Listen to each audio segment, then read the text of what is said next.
Ok, amigos, estamos de volta mais uma vez com a doutora Renata Berman e hoje nós vamos falar sobre um assunto extremamente importante. Preste atenção no programa de hoje, muito importante, leishmaniose.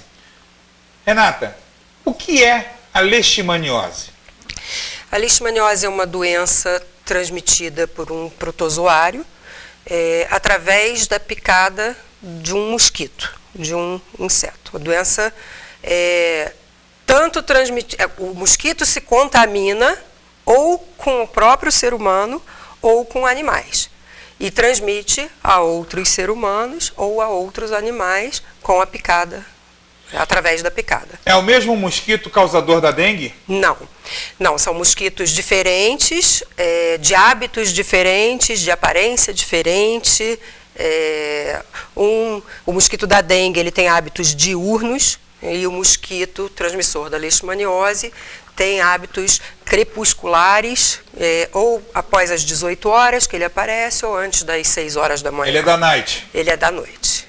Certo. Agora, tem alguma diferença assim, visualmente? A gente olhando, sabe qual é um e qual é o outro? Dá para fazer uma distinção? Dá. O mosquito da dengue ele é pretinho, de pintinha branca. E o mosquito palha, que é o nome popular, ele é um pouco menor, marrom, e as asas são peludinhas. As asas são peludinhas? São peludas. Tá. Agora, o porquê a importância, eu venho batendo muitas vezes aqui no programa, que nós falaríamos sobre leishmaniose, inclusive ontem eu conversei com a doutora Patrícia, que já esteve aqui também com a gente conversando, e teria uma palestra sobre leishmaniose a partir de um determinado laboratório, mas essa palestrante, houve uma divergência de agendas e ela não pôde comparecer aqui a Teresópolis.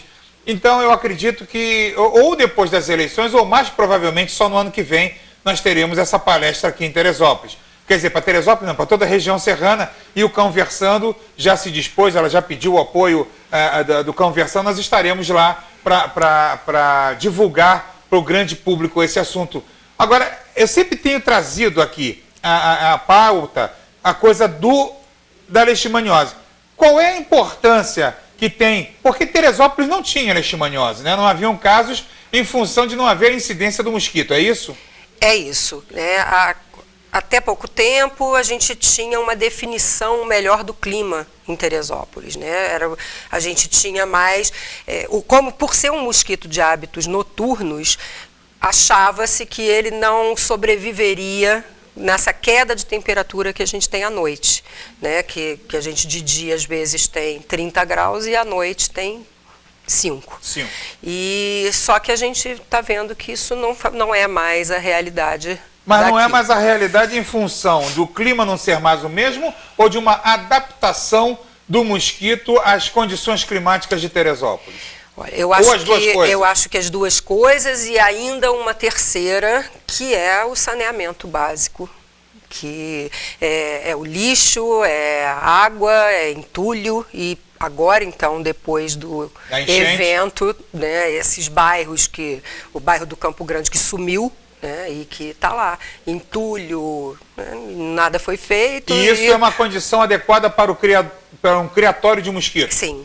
Tal e qual o mosquito, seria mais ou menos, para comparar para os nossos amigos em casa entenderem, a questão da criação do mosquito, quer dizer, não que ninguém vai criar o mosquito, mas quando ele aparece, né, na natureza, a criação, o criatório, seria mais ou menos igual, os dois da dengue e os hábitos seriam mais ou menos parecidos? O mosquito da dengue, ele precisa de água parada, limpa, né, ele usa água limpa para fazer a postura, né, das larvas. O mosquito transmissor da leishmaniose, ele precisa de matéria orgânica, é mais ligado a lixo, esgoto, mais ligado matéria a orgânica, inclusive, em decomposição? Em decomposição, restos alimentares, fezes, aí vai tudo. Então, com aquela questão da chuva, foi extremamente propício para o aparecimento do mosquito. Quer dizer, o aparecimento não, o desenvolvimento do mosquito, o aumento do número populacional, né, desse mosquito, porque com o grande número inclusive de restos, né, de animais, de pessoas que ficaram perdidos aí em determinados bairros, como você citou, Campo Grande, isso aí ficou bem propício para o desenvolvimento. Ficou. Não, eu não sei, não tenho conhecimento de se já foi capturado algum mosquito aqui. Que a gente tem casos, já apareceram casos, mas são animais que frequentam outros lugares. São animais que frequentam a região dos lagos, são animais de Iguapi, animais que ficam em Teresópolis e não saem daqui, que eu saiba, a gente ainda não tem esse diagnóstico. Então, o que você quer dizer é o seguinte, para os nossos amigos em casa entenderem, é que se os casos que nós temos comprovados de leishmaniose, comprovados laboratorialmente de leishmaniose, necessariamente não contraíram a doença em Teresópolis. Podem ter sido importados, a doença pode ter sido importada. Pode. Ou seja, vir através, o animal foi para uma região dos lagos, ou foi para Guapi, ou foi para uma outra região que existe um grande número de casos dessa doença e pode ter sido picado lá, é isso? É isso. Só que esse animal, estando aqui, ele representa uma fonte de infecção. Na medida em que o mosquito já existindo aqui, vai picar outros animais e outros seres humanos. Isso. E assim, não vou botar a culpa só nos animais, porque nós, seres humanos, tendo leishmaniose, também somos reservatórios da doença. Também contaminamos os mosquitos. Então, atenção, gente, leishmaniose não é uma doença que pega somente os animais, tá? É uma doença que também pega os seres humanos. Então, nós também estamos na reta de colisão, na linha de frente também, do ataque de um mosquito contaminado com essa doença, com a leishmaniose, com o protozoário que causa essa doença. Agora, a sintomatologia, no caso de tanto de animais como de seres humanos, é a mesma?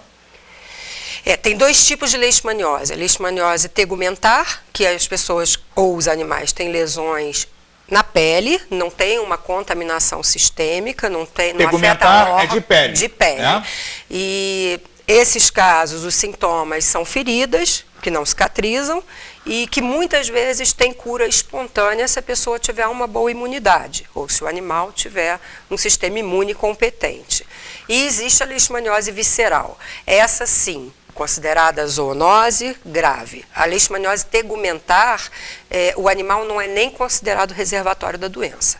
Ele pode ser tratado, entre aspas, porque o Ministério da Saúde não libera o remédio para tratar, então, mas a gente trata os sinais e ele não precisa ser eutanasiado, ser sacrificado. Mas na leishmaniose visceral, sim. E qual seria a diferença entre uma e outra em termos de, como vamos dizer assim, da inoculação a partir do mosquito? Como é que acontece? Só uma tegumentar ou como é que acontece uma só visceral? Ou a tegumentar é um início para a visceral? Não, não é um início. São cepas diferentes e são doenças diferentes. Ah, são doenças diferentes. São doenças diferentes, são mosquitos diferentes. Eu não sei qual a diferença. A gente aqui tem muito pouco... Está chegando agora, né, isso para a gente. Ao contrário de outras regiões do Brasil, Belo Horizonte, por exemplo, que já tem há muitos anos e que todo mundo lá domina o assunto, a gente aqui está com sede de informação. Eu acho que a gente precisa de palestras para esclarecer dúvidas do porquê que a leishmaniose tegumentar não é contagiosa, e por que a visceral é, o que faz uma ser e a outra não, por que o animal tem que ser, o Ministério da Agricultura preconiza a eutanásia do animal e na outra não. Então, eu não sei, não tenho essa informação para falar. Então, olha só, então quer dizer, são dois agentes diferentes?